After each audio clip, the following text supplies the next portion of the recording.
Well, here we are at the F's already. Better be careful on this one. So let's start off with the sports. The fencing, the football, the fishing, the field hockey, the free diving, and of course the free weights. So there's your sports links, but let's get straight into the crux of the matter. The F word. This is used quite liberally in some quarters of recruitment and in walks of life, full stop. Sometimes outwardly, sometimes inwardly, because obviously we don't always want to cause embarrassment. Now, there is a book written by John Parkin called Fuck It, and I have referenced him previously. Now, with this book, you don't need to read the whole book because the basic mantra is, to hell with it, just do it. If something's going to be done, just go and do it. Why don't you call that person and tell them, do you know what, I've been meaning to tell you this for a while, but I haven't had the courage to do it. Do you know what, I am going to jump out of that plane. Free fall, of course. And this is a bit like, for example, sometimes thinking, do you know what, F it, I am going to call that client and tell them that their process is too slow and that they're missing out on great candidates. Now, of course, the fencing analogy, pretty much similar to the basketball analogy I used in the B's. Sometimes you're moving forward and then you're on the back foot and you're protecting yourself so that you don't get jabbed in the ribs. Fishing. Fishing is a great analogy to use because of one word, frustration.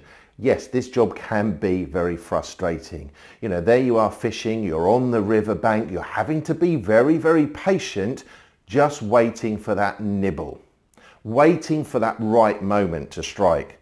But fishing isn't just about luck. In fact, a lot of fishing sports people will tell you that it isn't luck at all. You've got to have the right equipment.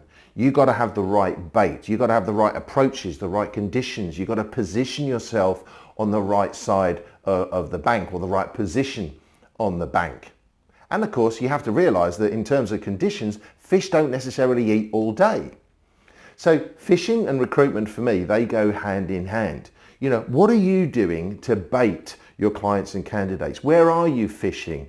Are you fishing in the place that you will find the best candidates and the best clients? What are your approaches? Are the conditions right? When will you actually call? What approach will you make? Sometimes you'll get some tiddlers, sometimes you get the really big ones, but then of course, there are the ones that will get away from you, and they're still the ones that we like to talk about.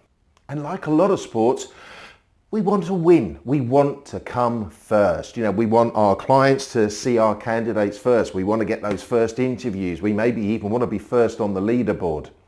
So with all the frustrations of this job, you need to make sure that you are doing things that is going to move your business forward. You want to make sure that you are forward thinking, you're forward planning, that you are filling your pipeline with, yes, fillable roles, but also with fantastic candidates. I want you and I encourage you to be forward thinking, to be fabulous, sometimes to be forgiving, but also to forge strong relationships with clients and candidates rather than procrastinating.